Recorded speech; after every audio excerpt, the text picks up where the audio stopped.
నేను రీసెంట్ గా మా ఊర్లో ఒక టీ స్టాల్ దగ్గరికి వెళ్ళాను. ఇద్దరు అంకుల్స్ చాలా సీరియస్ గా మాట్లాడుకుంటున్నారు. మన క్యాస్ట్ లో అలా ఉండాలి, ఇలా ఉండాలి అని వేరే వాళ్ళని జడ్జ్ చేయడం స్టార్ట్ చేశారు. నేను ఆలోచిస్తున్నా, ఏం మాట్లాడుతున్నారు ఈ అంకుల్స్? మనం 2025లో ఉన్నాం, ఇంకా క్యాస్ట్ ఏంటి అని. అప్పుడు నాకు ఒక డౌట్ వచ్చింది, ఎందుకు చాలా మంది ఇంకా క్యాస్ట్ ని బేస్ చేసుకొని డెసిషన్స్ తీసుకుంటున్నారు? మన ఇండియన్స్ కి, ఎస్పెషల్లీ మన తెలుగు వాళ్ళకి క్యాస్ట్ అంటే ఎందుకు అంత పిచ్చి?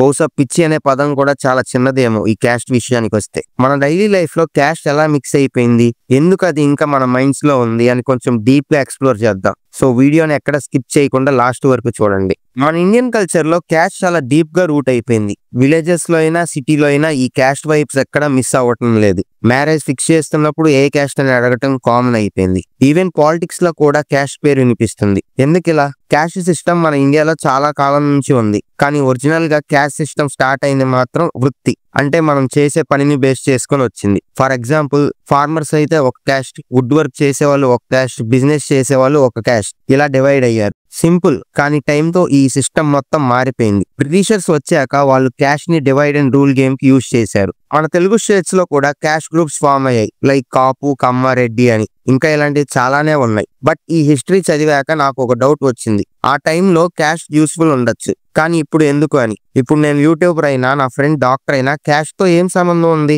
స్టిల్ మన సొసైటీలో క్యాస్ట్ ని వదలరు, ఎందుకంటే అది జనాలకి ఐడెంటిటీలో ఒక పార్ట్ అయిపోయింది కాబట్టి. అందులోనూ మన పేరెంట్స్ ఏజ్ వాళ్ళకి ఇంకా ఎక్కువ ఉంది. ఒకవేళ వాళ్ళ అబ్బాయో అమ్మాయో ఇంటర్ క్యాస్ట్ మ్యారేజ్ చేసుకుంటే అసలు తట్టుకోలేరు. ఒకవేళ వాళ్ళు ఒప్పుకున్న వాళ్ళ రిలేటివ్స్ ఊరుకుంటారా ఏంటి? ఓల్డ్ డేస్ లో ఈ సిస్టమ్ ని వర్ణ సిస్టమ్ అని పిలిచేవాళ్ళు. వేదాస్ లో బ్రాహ్మిన్, క్షత్రియ, వైశ్య అని పిలిచేవాళ్ళు. స్టార్టింగ్ లో ఇది చాలా ఫ్లెక్సిబుల్ సిస్టమ్, కానీ బ్రిటిషర్స్ ఇండియాకి వచ్చిన తర్వాత వాళ్ళు ఈ సిస్టమ్ ని ఇంకా టైట్ చేశారు. ఎందుకంటే డివైడ్ అండ్ రూల్ కోసం. మన మధ్యలో డిఫరెన్సెస్ క్రియేట్ చేస్తే వాళ్ళు ఈజీగా రూల్ చేయొచ్చని క్యాస్ట్ ని అఫీషియల్ డాక్యుమెంట్స్ లో రికార్డ్ చేయడం స్టార్ట్ చేశారు. బెనిఫిట్స్ ఇవ్వడం, రిజర్వేషన్ సిస్టమ్ మొదలు పెట్టారు. ఇది అంతా కూడా డివైడ్ చేస్తే రూల్ చేయడం కోసం స్టార్ట్ చేశారు. అప్పటి నుంచి ఇప్పటి వరకు క్యాస్ట్ సిస్టమ్ మన కల్చర్ లో, పాలిటిక్స్ లో, ఈవెన్ మ్యారేజెస్ లో కూడా కీ రోల్ ప్లే చేస్తుంది. 1947లో ఇండిపెండెన్స్ వచ్చిన తర్వాత ఇండియన్ కాన్స్టిట్యూషన్ లో ఈక్వాలిటీకి చాలా పెద్ద ఇంపార్టెన్స్ ఇచ్చారు. ఆర్టికల్ 15, ఆర్టికల్ 17 లాంటి లాస్ చూస్తే క్యాస్ట్ డిస్క్రిమినేషన్ ని బ్యాన్ చేశాయి. కానీ రియల్ లైఫ్ లో డిస్క్రిమినేషన్ ఇంకా కంటిన్యూ అవుతుంది. ఎందుకు అనుకుంటున్నారు? ఎందుకంటే మనకి సిస్టమ్ చేంజ్ అయినా సరే మన మైండ్ సెట్స్ మాత్రం చేంజ్ అవ్వలేదు. Caste based reservation system introduce అయ్యింది బ్యాక్వర్డ్ క్లాసెస్ కి ఆపర్చునిటీస్ ఇవ్వడానికి. ఇది ఒక పాజిటివ్ స్టెప్, కానీ అదే టైంలో ఇది ఇంకా క్యాస్ట్ బేస్డ్ డివైడ్ ని హైలైట్ చేస్తుంది. కాలేజెస్ లో స్టూడెంట్స్ గ్రూప్ గా క్యాస్ట్ బేస్ మీద డివైడ్ అవుతున్నారు. హాస్టల్స్ లో డిస్క్రిమినేషన్ ఉంటుంది. కోచింగ్ సెంటర్స్ లో రిజర్వేషన్ మీద జోక్స్ ఉంటున్నాయి. ఇవన్నీ క్యాస్ట్ పిచ్చిని కంటిన్యూ చేయడంలో హెల్ప్ చేస్తున్నాయి. పాలిటిక్స్ లో ఇంకా worst. Political parties caste calculations మీద క్యాండిడేట్ ని పిక్ చేస్తున్నారు. ఓట్ బ్యాంక్ కోసం క్యాస్ట్ గ్రూప్స్ ని రెచ్చగొడుతున్నారు.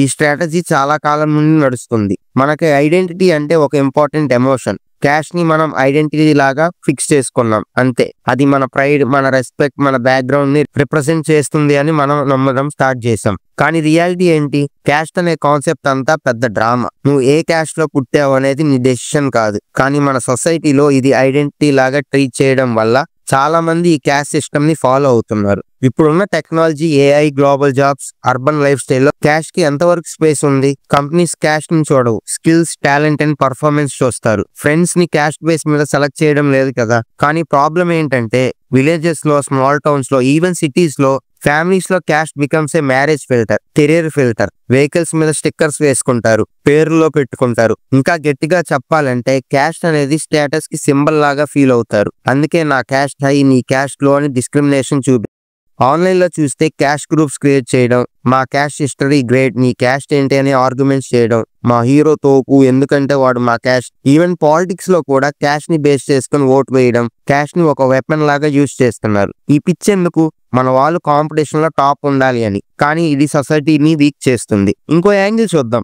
ఇండియన్స్ కి క్యాస్ట్ పిచ్చి ఎందుకంటే రూట్స్ వదిలేస్తే ఏమవుతామో అని భయం. క్యాస్ట్ వదిలేస్తే మన ఐడెంటిటీ, కల్చర్ ఏమవుతుంది అని చాలా మంది భయపడతారు. మన తెలుగు ఫ్యామిలీస్ లో ఎల్డర్స్ కి క్యాస్ట్ అంటే సెక్యూరిటీ అని అనుకుంటారు. మన క్యాస్ట్ లోనే మ్యారేజ్ చేసుకుంటే సేఫ్ అని ఫీల్ అవుతారు. ఇప్పుడున్న యంగ్స్టర్స్ లో కూడా ఈ క్యాస్ట్ పిచ్ ఎక్కువగానే కనిపిస్తుంది. ఈ క్యాస్ట్ పిచ్ తగ్గాలంటే క్యాస్ట్ ని స్టేటస్ లా చూడడం ఆపేయాలి. మన తెలుగు వాళ్ళు, ఇండియన్స్ ఓవరాల్ గా నన్ను నేను చేసే పనితో గుర్తిస్తారు, నా క్యారెక్టర్ తో ఐడెంటిఫై చేస్తారనే మైండ్ సెట్ రావాలి. ఎడ్యుకేషన్ లో క్యాస్ట్ రియాలిటీ గురించి చెప్పాలి. ఈ కుల పిచ్చి వేస్ట్ ఆఫ్ టైం అని నెక్స్ట్ జనరేషన్ కి అర్థం అవ్వాలి. ఫ్యామిలీస్ లో పిల్లల ముందు క్యాస్ట్ గురించి మాట్లాడకూడదు. చిన్నగా ఈ పిచ్చి తగ్గుతుంది. ఫ్యూచర్ లో క్యాస్ట్ గురించి ఎవరు సీరియస్ గా తీసుకోరు. ఇదంతా నేను గమనించింది మాత్రమే. మీ ఏరియాలో ఉండే కల్చర్ బట్టి ఈ క్యాస్ట్ డిస్క్రిమినేషన్ ఉంటుంది. ఇప్పుడైతే mostly villages and small towns వరకు మాత్రమే ఎక్కువగా ఉంటుంది. ఇంటర్ క్యాస్ట్ మ్యారేజెస్ కామన్ అయిపోయాయి. ఇలాగే ఇంటర్ క్యాస్ట్ మ్యారేజెస్ జరుగుతూ వెళ్తే ఇంకా ఫాస్ట్ గా మారే ఛాన్సెస్ ఉండవచ్చు. క్యాస్ట్ మీద మీ ఒపీనియన్ ఏంటో కింద కామెంట్స్ లో చెప్పండి.